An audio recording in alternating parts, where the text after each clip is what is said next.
you very much for this nice and warm welcome.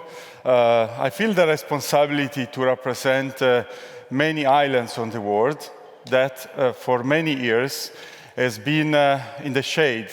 And now, as was said very well by the moderator, in reality, there are the light on them because they are natural laboratory of innovation, of solution for the climate change.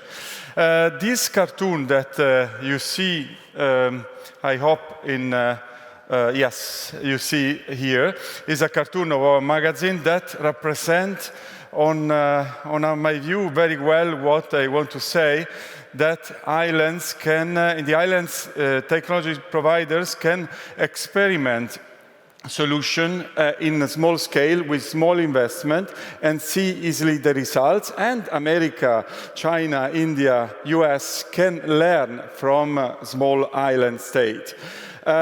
We have launched also with a great partnership of UNDESA, the SEEDS division, and the Global Renewables Alliance with all the individual industry associations from solar, wind, hydrogen, geothermal, hydropower, and long duration storage, an initiative to demonstrate to the world that 100% renewables really can be tangible, economically and technically feasible, demonstrate in small scale. I let you to reflect anyway. We are projecting to be 100% renewables, all the world, big countries by 2050. But if we are not able to demonstrate in small scale that an island that today is produce its own energy with diesel, with a cost which is 3-5 times higher than the cost of producing renewables, that is really the real challenge. Well, we started with some islands, Curaçao for the Caribbean, Rodriguez for the Indian Ocean, now also Ladig from Seychelles is joining, and Tonga in the Pacific, Chios in the Greek in the Mediterranean, and we are starting to design the roadmap to 100% renewables. You see in the picture that we have different choices. Or the islands wait or receive, accept a proposal by individual companies, or the islands are empowered to decide their own strategy according to the need and with the engagement of the community. And in the picture you see what is our approach, try to push the island to have their strategy and to tell to the industry, this is what we want to do in this island, and we are ready to build this X megawatt of solar storage or wind, etc. And you see there is a methodology, I don't go through, but you can read, but that what I'd like to stress, that the methodology engage since the beginning the community. Well, we are going to present, in reality, this is just an anticipation to the global biggest exhibition in the world, the Smarter, which include EES and also Intersolar, the real scenario to 100% renewables that of Curaçao, opening a challenge for the industry to propose solutions, and this will be announced very soon. You can see here that what you see in the first two columns was the projection of Curaçao to 2030 for 28-30% of renewables, and we did build one of the scenario that you can see, and you can see that there is room for 400 megawatt renewables plus 360 megawatt of storage. So we are not talking about peanuts. This is another example of the island of Rodrigues in the Mauritius. And you can see also here, I'd like to highlight that in most cases in our studies, you can reach more than 50% by 2030. So why to wait? There are many investments, many projects. EU is believing in the 100% renewables and make islands a case study. This is an example of Project Maesha, where there is an investment on the island of Mayotte to build also case studies. In general, this is the message I'd like to give to you. This is a case study in an island of 1,500 people.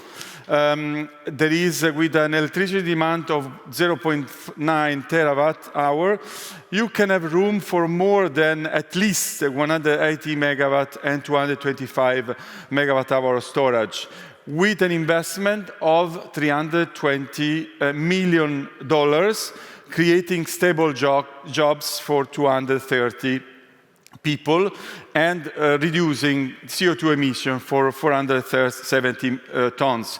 What is the message from this slide? Because I know that this event is an event to inspire the energy transition. And I'd like to give a message that even a small island, if you put together all the renewables, is interesting for the investor. We are talking about more than 300 million euro for a small island.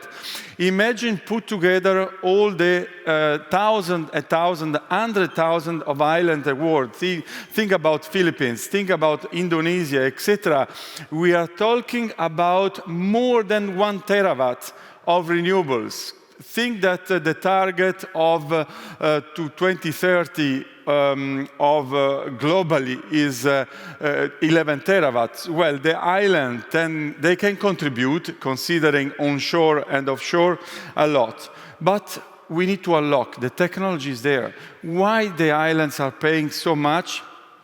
3 times more, 5 times more than the mainland. Well, the problem that is valid in the mainland is more valid in the island.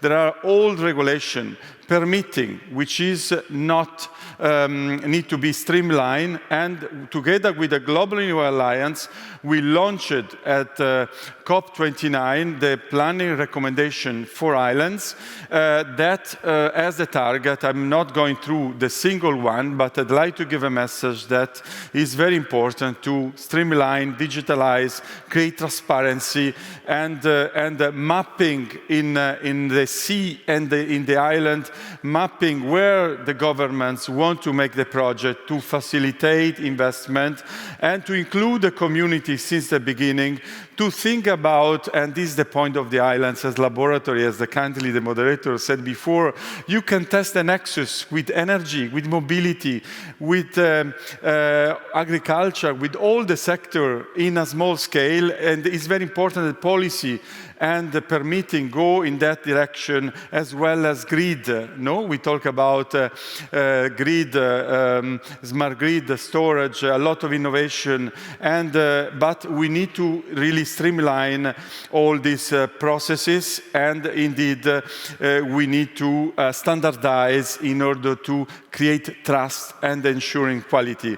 The last message I'd like to give you is that in Green Islands, we have a dream that is not anymore a dream, to build an island model, to build around the world, all over the world, islands that are ideal, fully sustainable, 100% renewables, and so people, everybody, government, can touch base what does mean, no? To have a place fully renewables. What is a place fully sustainable? No, everywhere spread in the world. But not only for islands, but think about, try to give a message. Anyway, what we experiment in the island can be replicated in the mainland. Before, connection is very important for creating, of course, connection between places, but each places, each town need to be as much as possible self-sufficient.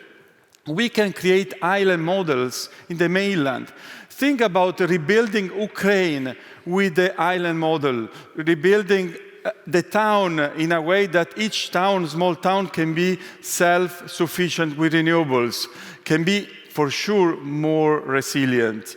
And maybe, I hope, this is the hope I'd like to conclude, that of course we can start soon rebuilding Ukraine directly, and maybe we'll give a good example for the world. But islands are leading the way. Thank you very much.